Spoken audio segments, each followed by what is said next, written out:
Bonjour, je voudrais remercier la directrice de l'école Jeanne Gailloustet ainsi que Cédric Massard pour cette invitation. Merci d'être ici, je suis ravi d'être parmi vous. Je suis Michael Boras, plus connu sur les réseaux sous le nom de Système. Et je suis un ancien étudiant de cette école. On m'a demandé de retracer mon parcours en tant qu'ancien élève, depuis le diplôme jusqu'à aujourd'hui, je vais essayer de faire vite. C'est assez surprenant pour moi, puisque la dernière fois que j'étais dans cet amphi, j'étais à votre place. Et je dois dire que c'est assez confortable, comme place, même si c'était un peu la précarité du logement, puisque j'ai fini ma 5e année sous une tente plantée sur le campus, mais c'est une autre histoire. En même temps, cette expérience m'a également bien préparé à la vie d'artiste. Aujourd'hui, je suis artiste contemporain spécialisé dans l'art digital.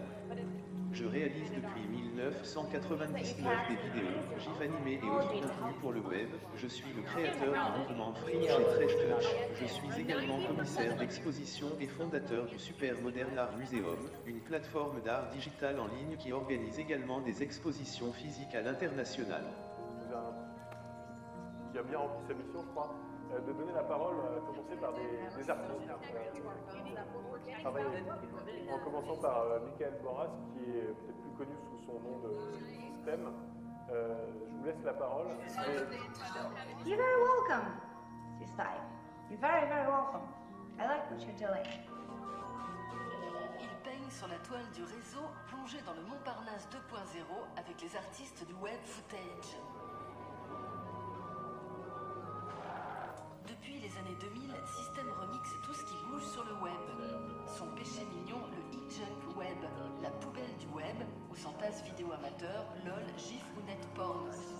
Pour Système, auteur de plus de 500 vidéos, tout est bon dans le web pourvu que ça ne soit pas trop clean.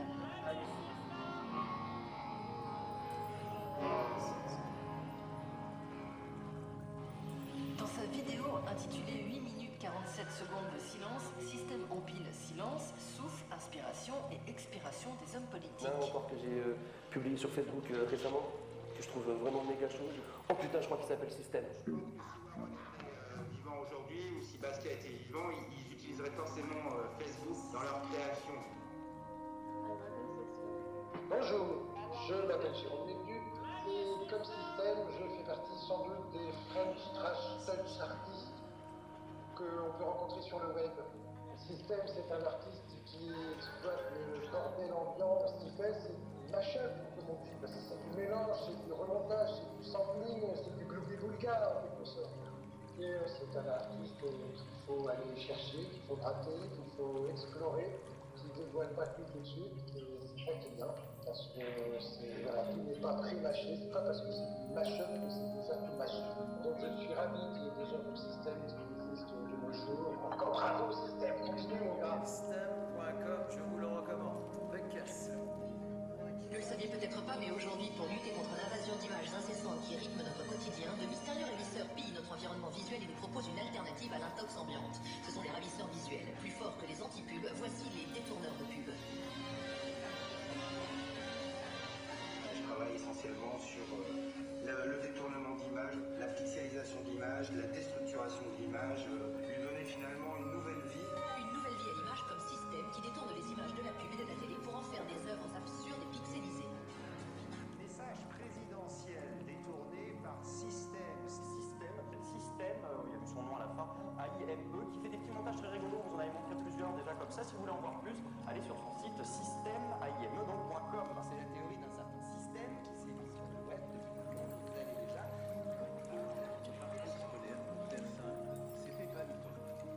J'ai eu la chance de rentrer dans cette école sur dérogation, puisque je n'avais pas le bac. En gros, l'école d'art m'a sauvé d'un désastre scolaire et certainement professionnel.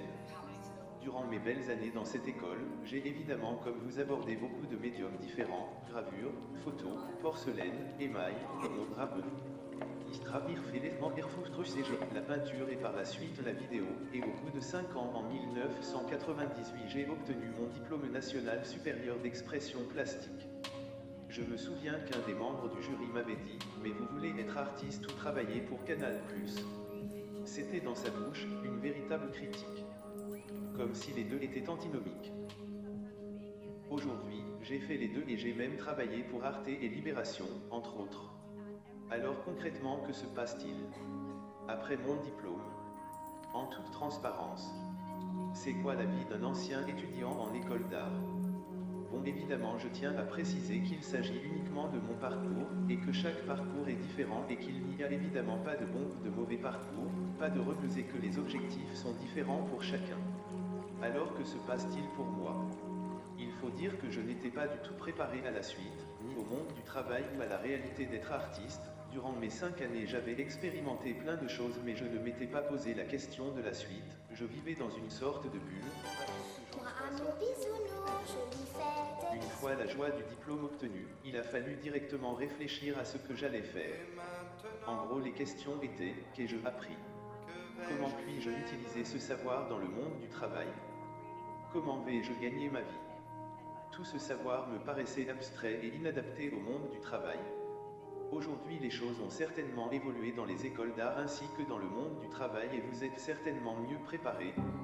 J'ai dû parfois évidemment travailler dans d'autres domaines que l'art. Bon, évidemment, je suis passé par la classe phonique et autres jobs alimentaires, et rapidement comme graphiste, webmaster, community manager, chef de projets et autres, dans des agences de communication ou en indépendant pour pouvoir vivre et financer mon art. Donc, je sors de l'école, nous sommes en 99, à ce moment-là Internet existe déjà bien sûr, depuis un moment, mais n'est évidemment pas aussi développé qu'aujourd'hui.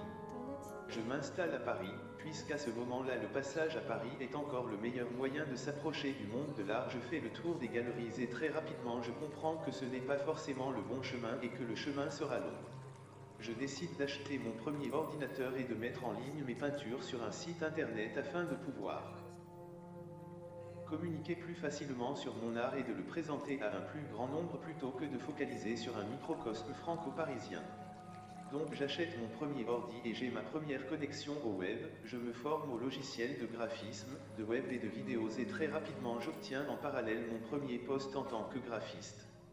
Je découvre le web et au même moment et je me rends compte que entre l'ordi et le web, j'ai entre les mains un outil, un médium et un média. Je me dis que utiliser cet outil uniquement comme une vitrine pour mes peintures n'est évidemment pas le bon chemin mais qu'utiliser tout cela comme un outil de création est bien plus intéressant. Je commence à créer des vidéos et des sites internet hybrides que je commence à diffuser sur internet, un flux permanent de vidéos, gifs animés, clips, sites web et autres hybrides sur le web, qui continue aujourd'hui. En 2001, je sors mon travail internet au format VHS et j'ai un premier article dans le journal Libération. Par la suite, je rencontre Charles-Lévy Couture, je fais sa première partie au Bataclan.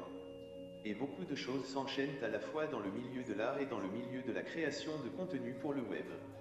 J'assiste à l'arrivée de MySpace, Dailymotion, YouTube, Twitter, Facebook qui ont transformé la société mais ont aussi transformé le monde de la création. Rapidement je me rends compte que ce que je diffuse gratuitement sur le web est monétisable. Je commence à avoir des commandes de vidéos. À ce moment, je commence à réaliser des séries pour le web et je participe à de nombreuses expositions. Je remporte un concours, je gagne 10 000 € et là je commence à comprendre que évidemment ce n'est jamais gagné mais que mes créations ont de la valeur. Évidemment c'est pas tous les mois qu'on gagne des sommes comme celle-ci mais quand cela arrive on est content. Bref. Surtout qu'à ce moment le web n'a pas une très bonne image et les créations diffusées gratuitement sur internet ne semblent pas être monétisables, il n'y a pas vraiment de schéma économique. Pas sûr qu'il y en ait un aujourd'hui mais bon, c'est déjà mieux. Disons que les artistes du web c'est un peu le serpent qui se mord la queue puisqu'en gros pour se faire connaître ils diffusent gratuitement leur contenu et que s'ils ne diffusent pas ils disparaissent, mais du coup les potentiels acheteurs ne comprennent pas pourquoi ils devraient payer pour un contenu qui est diffusé gratuitement. Évidemment avec le temps les choses évoluent et aujourd'hui concernant le marché de l'art en ligne, les choses en évoluent aussi. Par exemple, il y a quelques années, nous avons assisté à la vente de gifs animés ou de vidéos YouTube et même de sites en ligne à des sommes honorables. Je crois, si ma mémoire est bonne, que les prix oscillent entre 15 000 € et 20 000 €. Concernant Raphaël Rosenedal, lui par exemple, il vend des sites web à des collectionneurs, donc pour faire simple, il vend l'hébergement avec le site et il ajoute le nom du collectionneur dans l'adresse URL mais le site reste en ligne et reste accessible au public. Un peu le même principe que certaines statues que vous voyez dans les jardins publics et en dessous vous voyez une plaque avec le nom de la personne qui a participé aux frais de restauration ou autre. Mais il y a aussi un autre marché qui s'est développé via des plateformes en ligne et qui attire de nouveaux collectionneurs, de nouvelles façons de collectionner l'art, parfois avec de nouvelles monnaies, les crypto-monnaies évidemment. Comme beaucoup de domaines dans la culture, le marché de l'art lui aussi est en pleine mutation. En 2011 je crée SPAM, le Super Modern Art Museum, une plateforme qui expose en ligne et physiquement des artistes actuels essentiellement issus du digital ou de l'art émergent. L'idée part du fait que je constate que les institutions et les galeries n'exposent pas les artistes du numérique. Soit par manque de connaissance du domaine, soit car cet art n'est pas considéré comme un art. Vu qu'ils ne nous exposent pas, nous allons nous exposer nous-mêmes. J'organise avec d'autres artistes des expositions d'art digital à l'international, New York, Chicago, Caracas, Düsseldorf, Paris et également en Chine. En 2013, je suis invité par le ministère de la Culture pour une conférence Transmettre la culture à l'ère du numérique. Nous ne sommes pas des robots. Je vous remercie de votre écoute. Depuis, j'expose et j'organise également des expositions collectives d'art digital à l'international. Pour le moment, je n'ai jamais reçu de subvention, j'ai toujours développé mes projets avec mes propres moyens.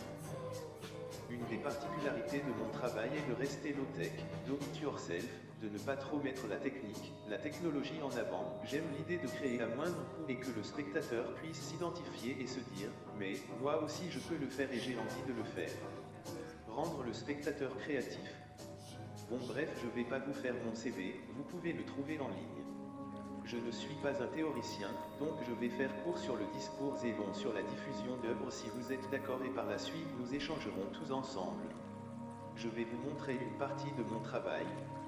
Évidemment, ce que vous allez voir n'est pas forcément représentatif puisque sorti de son support et de son contexte, disons que ce sont des échantillons de quelques années de flux, donc je vous invite si vous le souhaitez également à surfer par vous-même sur internet, et créer votre propre flux, chez vous bien au chaud.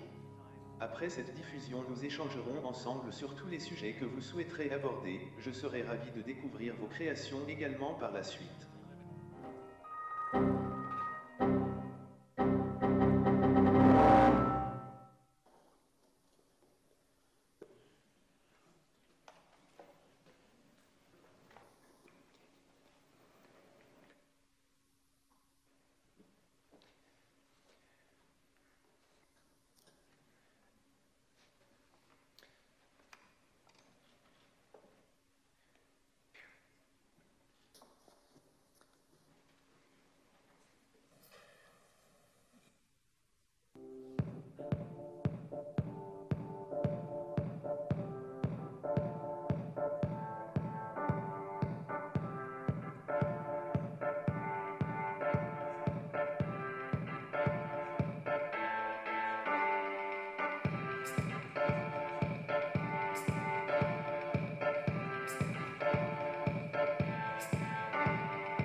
Viens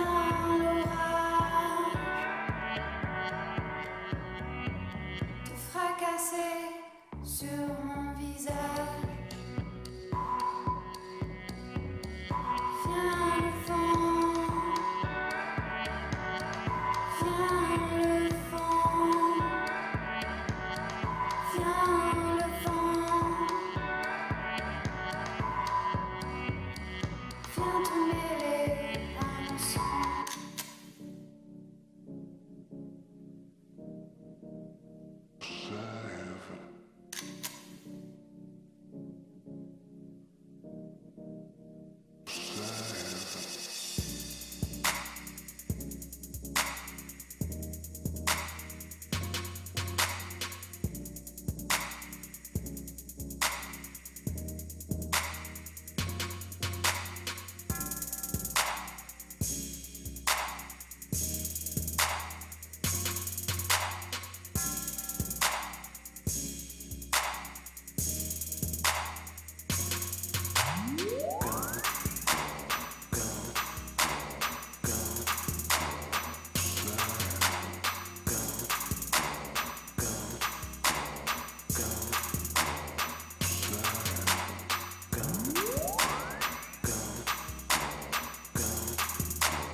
Je suis comme dans le pays des bonbons.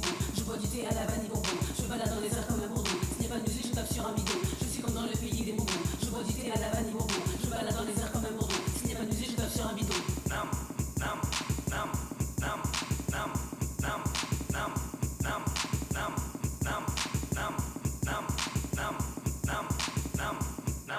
C'est le carnaval dans la rue, attention. C'est le carnage, met tout le monde dans l'action. Appelle les pompiers s'il fait dans ta maison. Les gens sont si fous qu'on les jette en prison. C'est le carnaval dans la rue, attention. C'est le carnage, met tout le monde dans l'action. Appelle les pompiers s'il fait dans ta maison. Les gens sont si fous qu'on les jette en prison.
je m'arrache du côté du feu.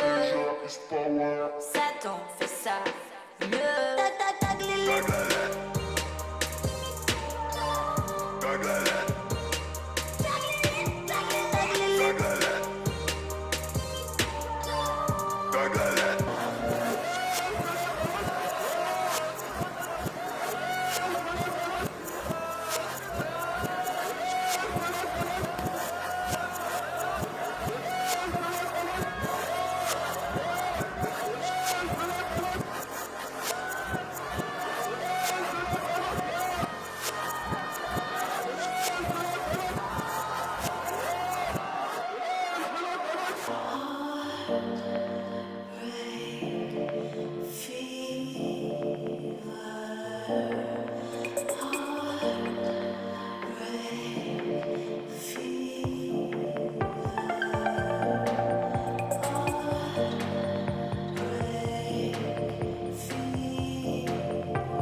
great wealth is flowing to you now. Money is positive energy.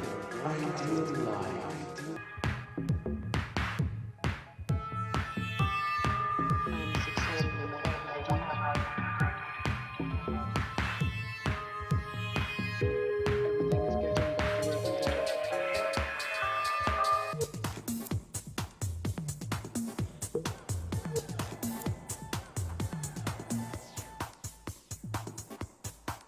I give my partner multiple orgasms. I provide my partner endless pleasure.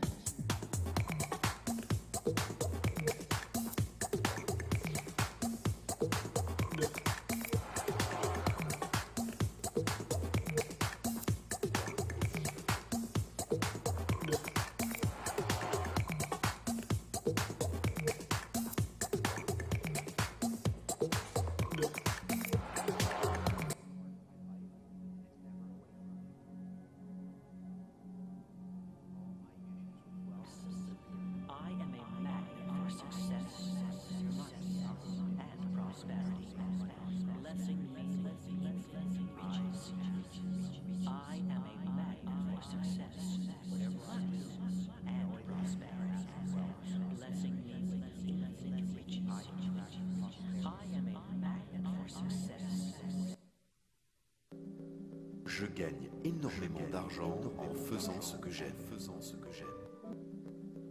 Je gagne énormément d'argent en faisant ce que j'aime.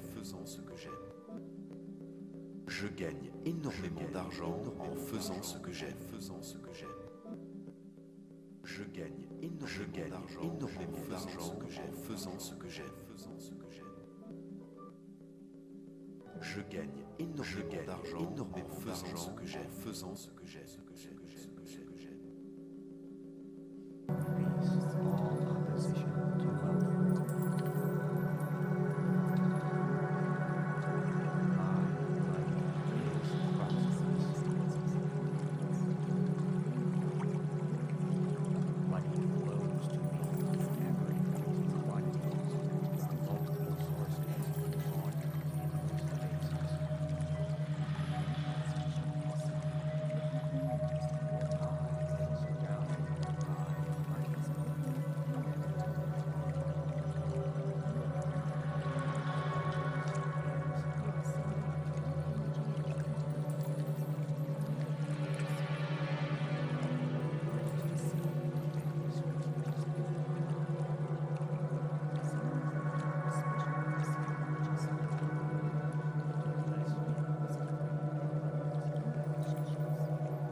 Donc voilà, vous avez vu une partie de mon travail. Nous pouvons échanger ensemble si vous avez des questions. Toute question est bienvenue.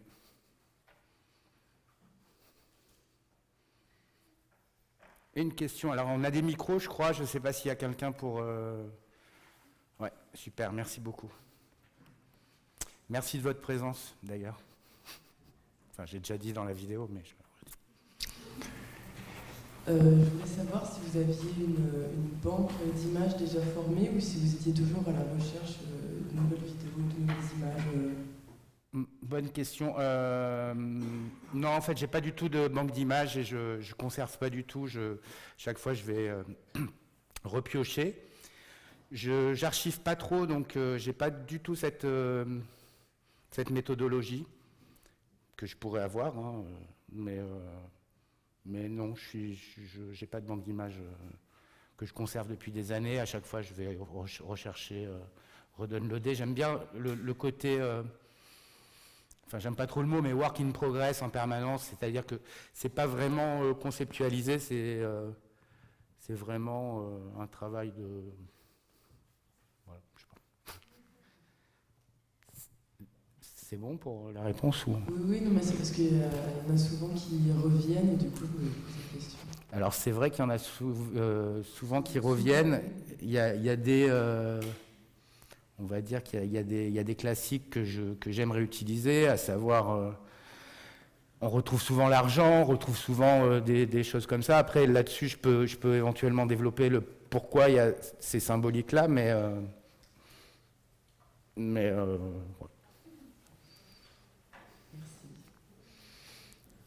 Merci pour ta question.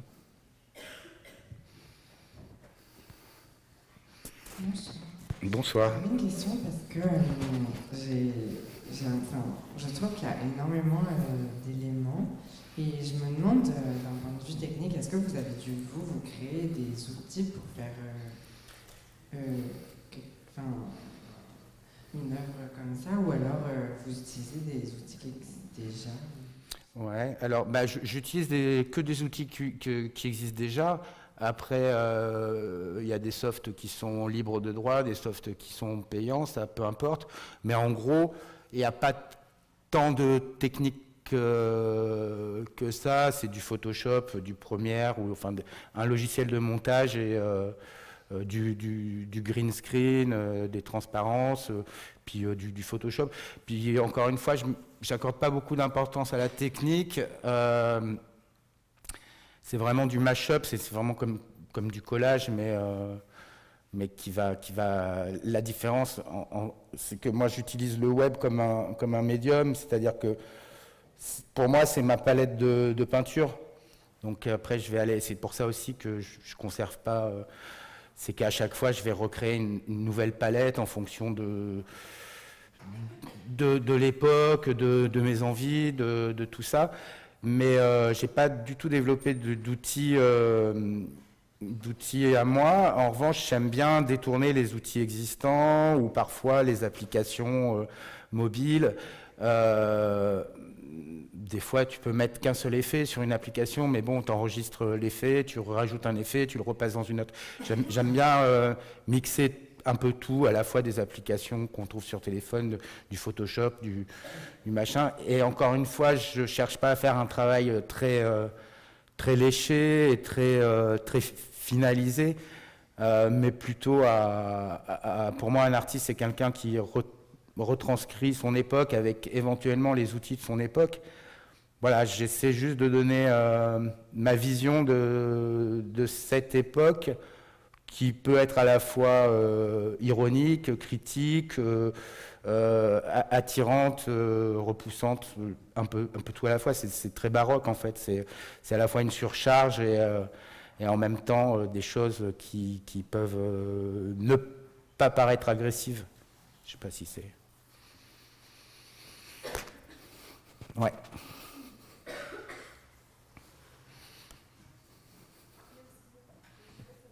Ah, on t'entend pas, ouais, vas-y.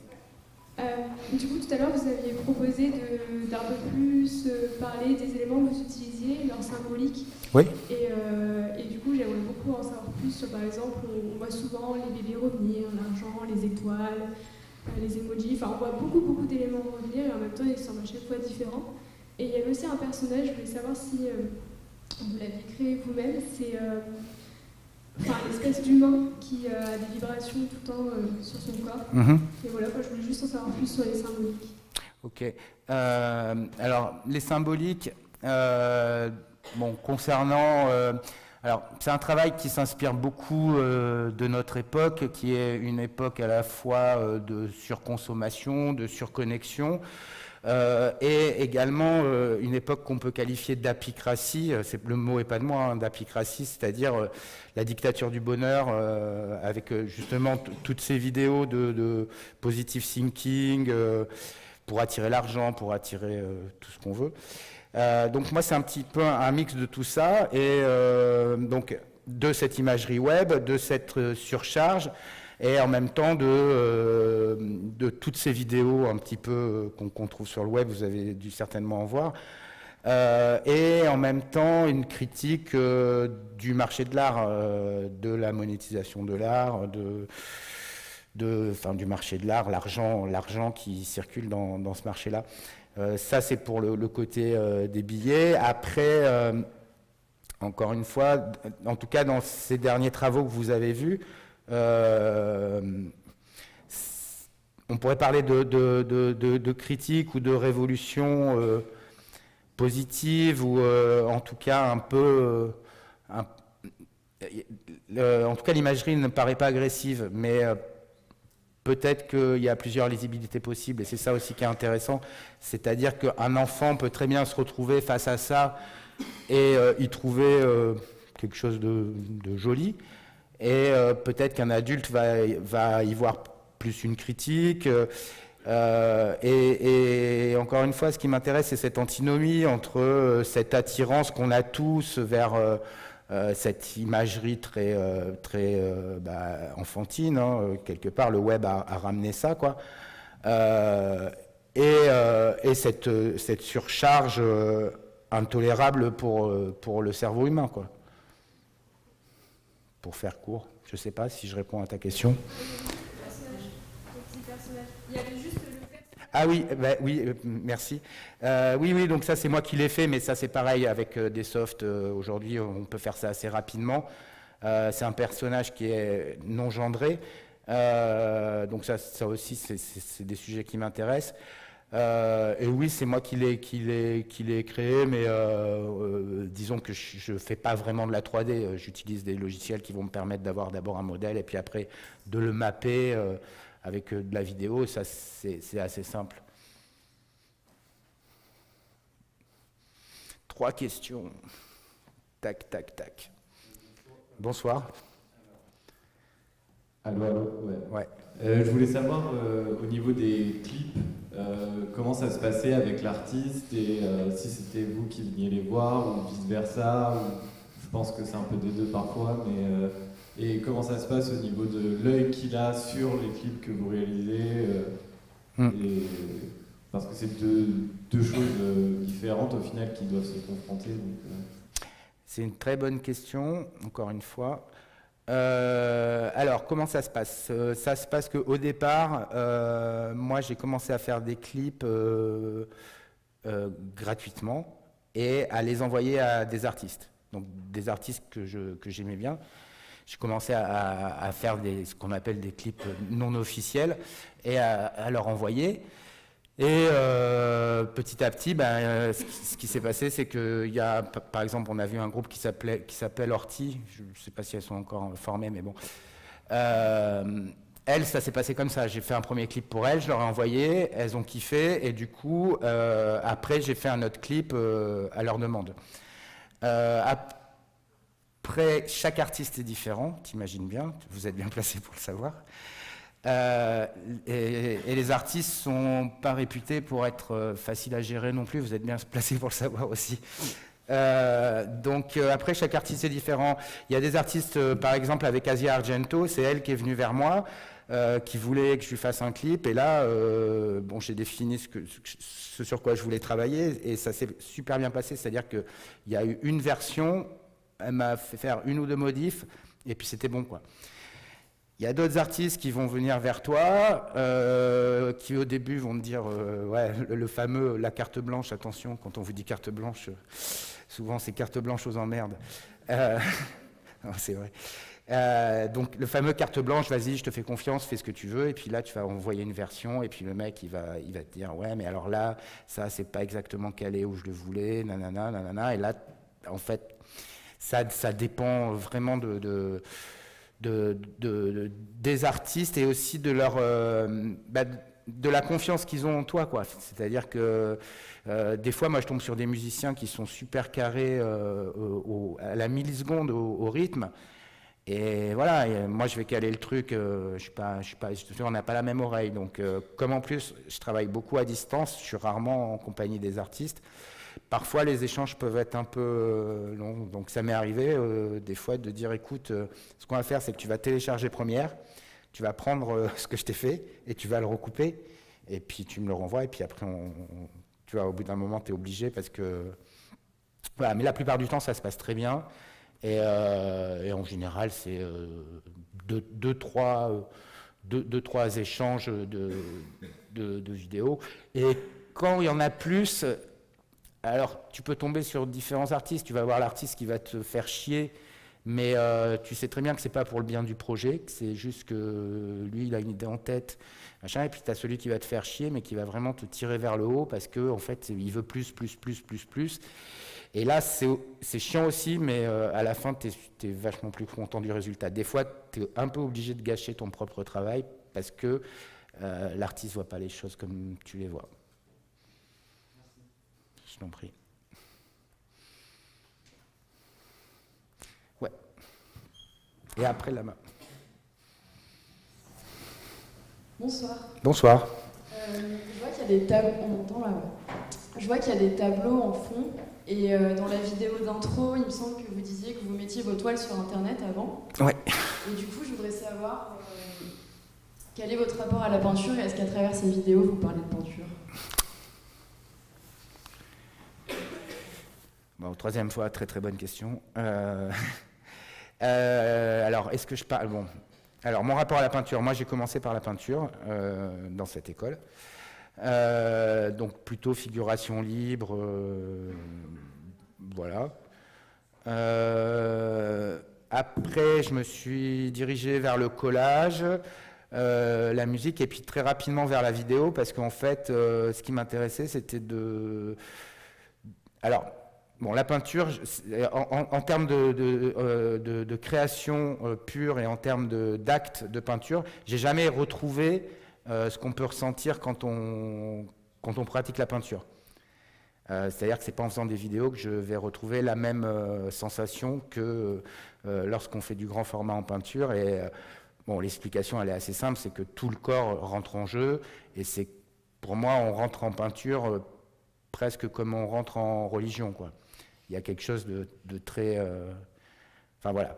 Donc les sensations que moi j'ai pu avoir en étant peintre, je les ai jamais retrouvées ailleurs. Donc je pratique encore la peinture, mais de manière plus personnelle. Est-ce que là je parle de peinture? Pour moi, oui, on pourrait parler de collage ou de peinture animée. Maintenant, ça c'est pas trop à moi de le définir. Mais si tu penses que je parle de... Que oui. Ben merci. Alors moi, j'interviens jamais pendant les conférences. Eh ben, c'est une grande première. Mais il se trouve que Michael, je le connais bien puisqu'on a été étudiés ensemble dans cette école. C'est vrai. C'est dommage qu'on n'ait pas vu de tes peintures parce que, en fait, c'est exactement le même principe. C'est-à-dire que c'était beaucoup un travail de collage, de grand format, Clara. Forcément, ça va te plaire. Et voilà, de profusion de choses qui reflètent complètement la société dans laquelle tu te trouves en fonction de l'époque. Donc ben, tu as évolué avec ton temps. À l'époque, on commençait juste, je me rappelle quand tu as passé ton diplôme avec les premiers écrans Mac de toutes les couleurs et des écrans télé, même pas écran plat, parce qu'à l'époque, sachez quand même qu'à l'époque, nous n'avions pas de téléphone portable. Et il y a des profs, quand on leur présentait des boulots sur ordi, qui faisaient comme ça. Non, c'est vrai, ils ne comprenaient pas pourquoi ça... C'est vrai, c'est véridique. Hein. Voilà, donc voilà, moi j'interviens jamais, mais simplement pour vous dire que les peintures de Michael étaient exactement comme son travail vidéo actuel, avec toute la personnalité qui entoure cet artiste. Voilà. Ben, merci pour cette intervention. Je crois qu'il y avait une autre question. Si tu veux, on continue. Si tu as d'autres choses, peut-être. Mais ok. Et je crois qu'après, c'était là-bas, ouais.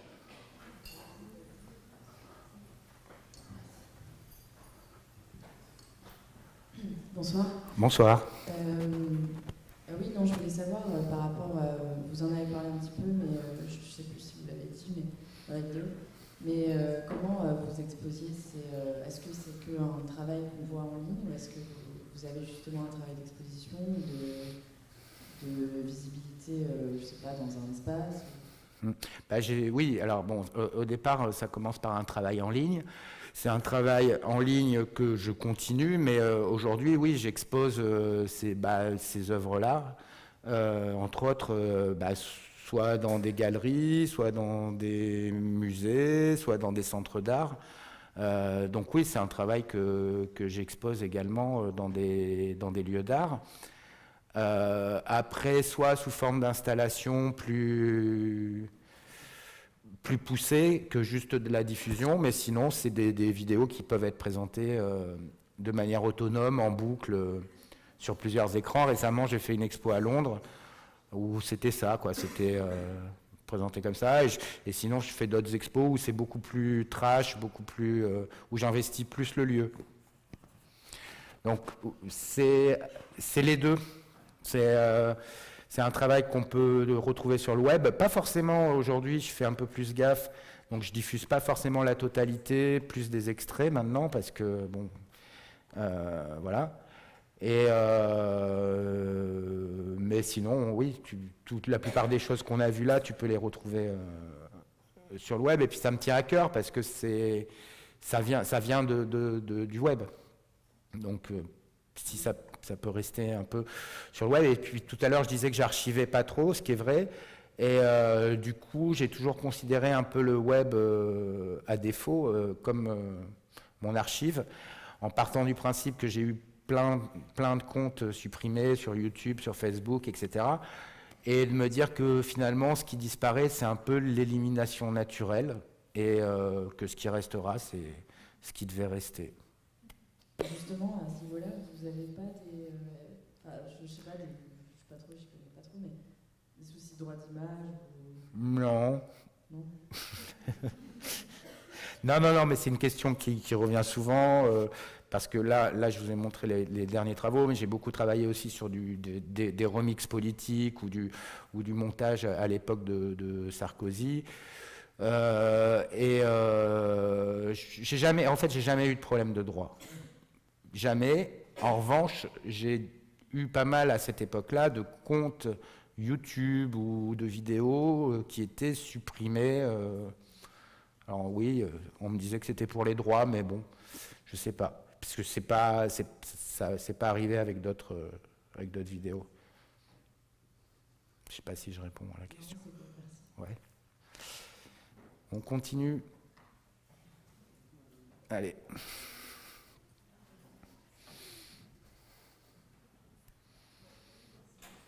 Et évidemment, dans les questions, vous pouvez aussi me parler de votre travail ou, si vous avez aussi des questions en tant qu'étudiant sur le travail que vous faites ou autre, pas uniquement des questions sur mon travail. Bonsoir. Bonsoir. De pause, encore une question sur votre travail. Ouais, non mais. En fait, je l'avais pas dit encore. En fait, je voulais savoir quel était votre rapport à l'Internet actuel, parce que je vois quand même beaucoup. Les images que vous utilisez sont quand même assez vieilles, quand même d'il y a à peu près de 5 ans, et Dieu sait que sur Internet, tout est ringard très vite. Ouais. Je voulais un peu savoir.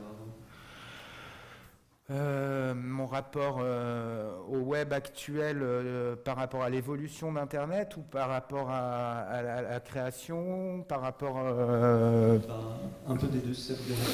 Ouais. Alors... Bon, mon rapport à Internet, au départ, moi, quand je sors de cette école, je connais pas, j'ai jamais touché un ordi, enfin, jamais. Non, j'ai eu quelques cours d'informatique, mais à l'époque, c'était pas aussi poussé que ce que vous pouvez avoir. Et j'ai pas vraiment fréquenté le web. Donc, je sors de l'école, je connais pas, je découvre le web en 99. Bon, bah, à cette époque-là, c'était la grande utopie, quoi. Tout le monde était persuadé que le web, ça allait être... quelque chose de génial, de libre, de tout ça. Il est clair qu'aujourd'hui, c'est la grande déception pour tout le monde. Bon, enfin, fallait s'y attendre, hein, voilà. Maintenant, l'évolution de la société par rapport au réseau, bah, en fait, c'est depuis l'arrivée de Facebook qu'il y a eu vraiment une bascule. C'est-à-dire qu'à partir de l'arrivée de Facebook, le web est devenu vraiment grand public. Avant, c'était pas vraiment le cas. Les gens surfaient, mais bon, il y a eu... Je dis Facebook, hein, c'est YouTube, Facebook, c'est 2006-2007, quoi, en gros, que toutes ces plateformes arrivent. Et qu'une nouvelle façon d'appréhender le web et de surfer sur le web apparaît. Aujourd'hui, moi, je prônerais, c'est-à-dire qu'il y a 20 ans de ça, on était sur le web et on disait à tout le monde, mais venez voir, c'est génial, il faut vous connecter, il faut aller voir ça, c'est un univers, etc. Donc on était on va dire pro-web. Aujourd'hui, moi, je me situerais plus en pro-unplug, quoi, déconnexion. Je pense que bah, c'est un peu moraliste, hein, comme discours, mais bon, je pense que on le sait. En plus, les Facebook, les Google, enfin tout ça, travaillent sur les faiblesses du cerveau humain, savent très bien comment nous rendre addicts à travers des likes, des machins, enfin créer de l'hormone du bonheur, un like, 2 likes, 3 likes, donc ça rend addict. Et après, je crois qu'il y a aussi... Enfin, voilà, je crois qu'on est dans une société où on a éliminé le temps de l'attente, le temps de la transition, que pour un cerveau humain, recevoir autant d'informations en une journée sans pause, c'est très difficile. Et que finalement, ce temps de l'attente et de la transition, ça permettait aussi, dans une journée, de monter, de faire des pauses, de redescendre. Aujourd'hui, on est dans un flux permanent. Et les gens, ils se payent un mois de thalasso méditative, voilà. Mais le reste du temps, ils ne changent rien dans leurs habitudes. Donc aujourd'hui, il y a des vraies dérives avec le web, mais c'est un super vaste débat, parce que je veux ni... c'est ni tout noir ni tout blanc. En revanche, je pense que, comme beaucoup de choses, il faut utiliser... d'autant plus aujourd'hui, le web en toute conscience et savoir, voilà, c'est-à-dire, il ne faut pas être tributaire des alertes, des machines et des réseaux, mais il faut les utiliser, c'est pas toi l'esclave, quoi. Je ne sais pas si ça répond à ta question. D'autres questions ?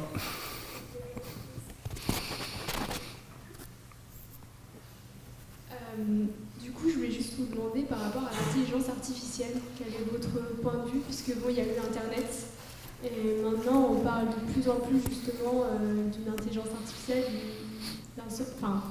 un humain transformé en numérique, dans un autre univers, comme on dit.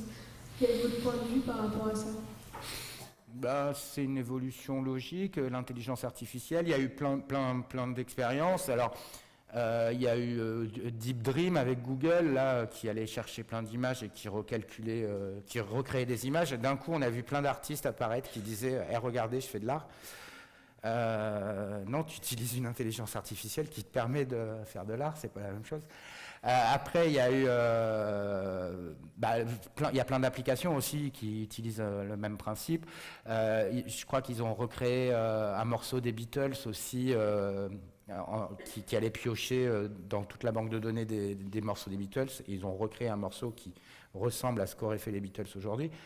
Et il y a eu aussi des échanges entre deux intelligences artificielles qui commençaient à, je crois que c'est Windows, qui commençaient à développer un langage propre à elle-même, en fait, que les humains ne comprenaient pas. Donc là, ils ont arrêté l'opération. Mais voilà, quoi. L'intelligence artificielle, c'est une évolution comme une autre. C'est comme tout, tout dépend de... Ça reste des outils. Ça reste des outils et l'humain, l'avantage, c'est que c'est son imperfection et rien ne remplacera l'humain parce que rien ne te remplacera toi quand tu es en train de peindre et qu'à un moment, ton cerveau, il pense à un truc qui n'est pas du tout finalement prévu, ce qu'on pourrait définir comme le glitch en vidéo. Mais finalement, ce qui fait que chaque travail, chacun de vos travaux, c'est le vôtre et il est singulier, c'est que il n'y a pas, finalement, il n'y a pas de logique dans la créativité. Il suffit qu'il y ait un élément qui passe et qui vous ramène à un souvenir d'il y a 10 ans. Et ça va partir ailleurs. Et ça, une machine, ça sera toujours difficile à... Voilà, on pourra vivre avec des machines qui savent exactement ce qu'on a envie d'écouter comme musique tel jour à telle heure, ce qu'on veut boire, ce qu'on veut... Mais on ne pourra jamais vivre avec une machine qui nous surprendra. Alors après, est-ce qu'on préfère être cocooné par quelqu'un qui sait exactement ce dont on aurait besoin ou être surpris et voilà. Non, enfin, c'est un peu le même principe que sur YouTube quand tu commences à chercher un morceau et puis après il va te proposer plein de morceaux qui soi-disant te plairaient, mais en vrai tu as peut-être juste envie d'écouter ce morceau-là et puis c'est pas parce que tu aimes ce morceau-là que tu vas aimer tous les styles qu'il te propose. Donc au bout d'un moment tu deviens une parodie de tes propres goûts. Et là, il faut sortir de cette spirale. C'est comme si on te cantonnait à t'as écouté tel truc, donc tu vas aimer que ça. Non, on aime plein de choses différentes en fonction des moments, des humeurs. Voilà. Je réponds à la question ou... Oui ? Ok. Qui ? Une autre question ? Oui, alors j'ai vu, ouais. Vous avez eu des images en fait sur le Bitcoin. Est-ce que vous-même vous l'utilisez ou pas ? Est-ce que j'utilise cette monnaie ? Non, moi non. Moi non, mais je connais beaucoup de gens qui l'utilisent et aujourd'hui, j'en parlais un petit peu, il y a de plus en plus de sites donc de vente d'œuvres à proprement parler, d'œuvres d'art en ligne. Alors ça peut être des œuvres vidéo ou des œuvres figées qui sont vendues uniquement en Bitcoin ou d'autres monnaies que le Bitcoin, mais en monnaie, en crypto-monnaie. Et puis il y a aussi des recherches pour savoir s'il n'y aurait pas moyen de créer carrément une sorte de label qui serait reconnu que entre les acheteurs et entre les artistes et collectionneurs. Par exemple, je te vends cette œuvre-là. Cette œuvre-là, elle a un tampon qui fera qu'il n'y a que toi qui pourras la lire en la passant dans une machine, une sorte de crypto-monnaie artistique. Mais ça, il y a plein de gens qui réfléchissent à comment on pourrait développer un marché de l'art qui sortirait des monnaies classiques, mais comme pour beaucoup d'autres choses, en fait. Donc avec une valeur monétaire ? Pardon ? Avec une valeur monétaire ? J'ai pas compris. Avec une valeur monétaire ? Valeur monétaire. Oui. Avec une valeur, ouais, bien sûr. De toute façon, à partir du moment où que tu sois en monnaie classique ou en crypto-monnaie, ça vaut de l'argent. Donc après, aujourd'hui, si vous voulez, on peut parler aussi du marché de l'art, du web. Je parlais de la vente de GIF animés ou de la vente de websites. Aujourd'hui, il y a un marché qui se développe de plus en plus là-dessus. Après, les problèmes qu'on a avec l'art digital de manière globale, le premier, c'est comment le conserver. Parce qu'il y a des œuvres, par exemple, qui ont été développées en Flash, et aujourd'hui, Flash disparaît. Donc, comment conserver ces œuvres si on n'a plus les lecteurs pour les lire? Donc, la conservation et la monétisation, les acheteurs sont encore attachés à l'objet physique. Et c'est d'ailleurs certainement pour ça qu'aujourd'hui, on a un mouvement qui s'appelle le mouvement post-Internet. On ne sait pas encore si c'est vraiment un mouvement, mais en tout cas, il y a beaucoup d'échanges là-dessus, sur le post-Internet. Et le mouvement post-Internet, c'est revenir à de la création physique, de la peinture, de la sculpture, tout en restant inspiré de la culture du web. Donc ça peut être de la peinture d'emoji, de la peinture de... voilà, c'est juste qu'il y a un lien. Et là, c'est finalement beaucoup plus facilement monétisable que de faire du web ou du GIF. Mais il y a un marché qui est très restreint. Mais, voilà. Et en même temps, même si ces vidéos-là sont inspirées du web, finalement, ça reste pratiquement le même marché que l'art vidéo. Mais ça, dans l'art vidéo, ils ont du mal à le comprendre.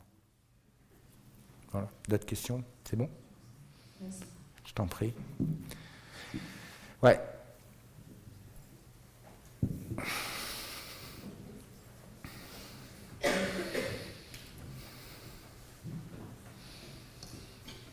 Et si on veut discuter avec vous de nos projets. Excuse-moi, tu peux juste parler un petit peu plus. Si on veut discuter avec nous de nos projets. Oui. Comment est-ce qu'on pourrait communiquer? Par la suite ou maintenant? Par la suite. Ah ben, par la suite, moi vous pouvez me contacter soit sur... je peux vous laisser mon mail déjà. Après sinon vous pouvez me contacter sur Facebook, sur Instagram, où vous voulez. Ou, après la conférence, on peut échanger les mails ou ce que vous voulez pour pouvoir échanger sur votre travail. Enfin, quand je dis échanger, moi je regarderai ce que vous me montrez et puis on peut commencer un échange. Mais ça m'intéresse vachement de voir vos travaux de manière générale, que ce soit en peinture ou autre.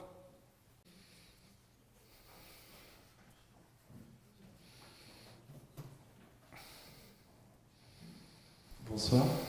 Moi j'avais une question concernant un peu tout ce qui est formation, puisque, comme du coup vous l'avez expliqué, en 99, Internet c'était vraiment quelque chose de nouveau et vous n'aviez pas de cours d'infographie, j'imagine, comme on peut avoir maintenant. On en avait, mais pas aussi poussé, mais on en avait. On était formé à Photoshop, aux bases, hein, mais je n'étais pas non plus très assidu, mais il y en avait quand même. Mais par rapport à aujourd'hui, c'est sûr que...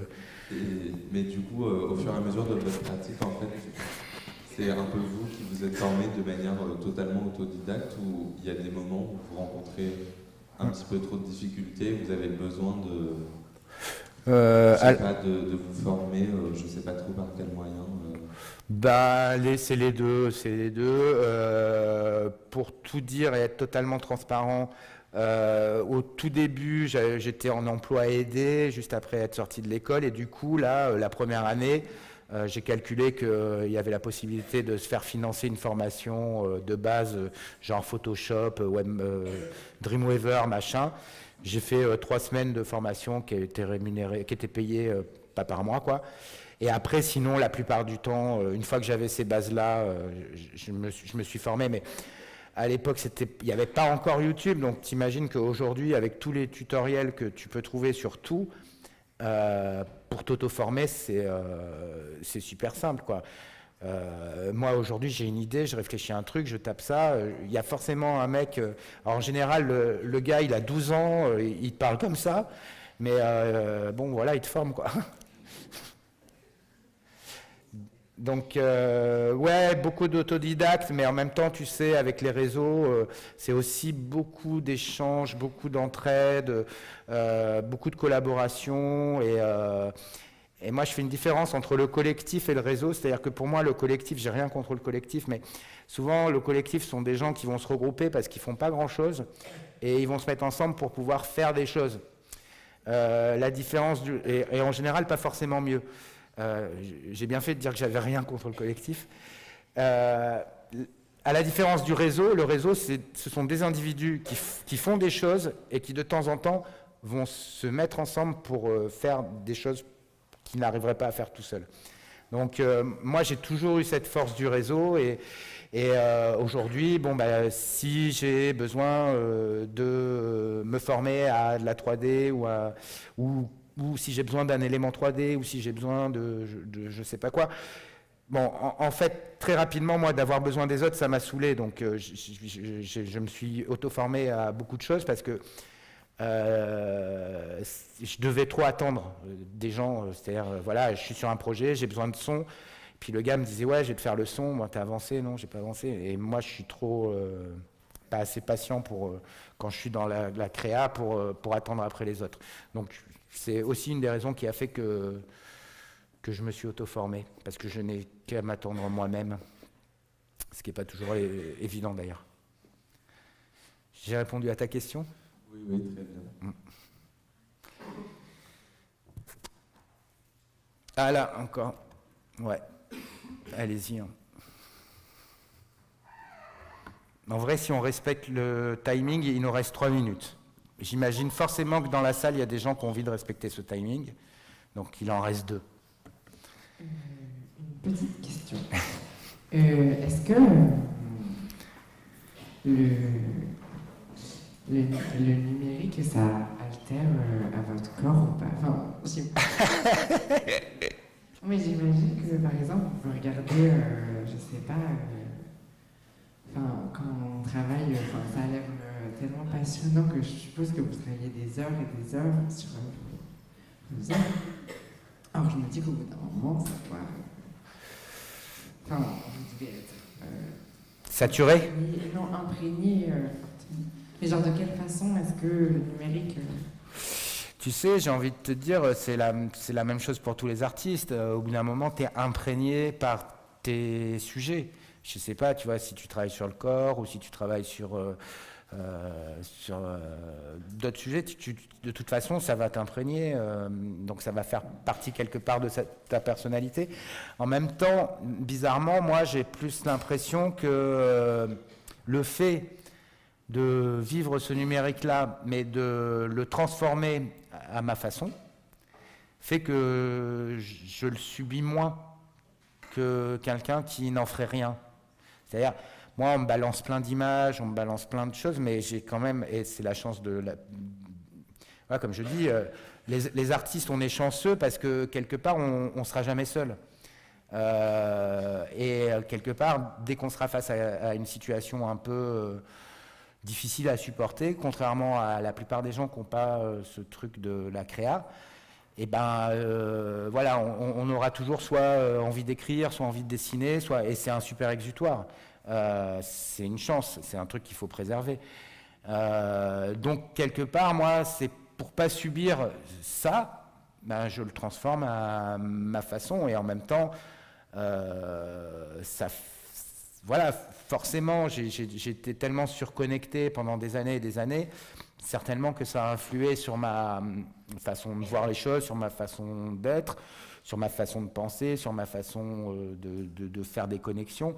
Peut-être plus rapide, je sais pas, peut-être plus lente, enfin voilà. Mais je scinde les choses, voilà, c'est mon travail artistique maintenant. Pour vraiment tout dire, dans ma vie de tous les jours, je recherche plutôt les murs blancs, le calme et les non-écrans, quoi. Aujourd'hui, ça n'a pas toujours été le cas.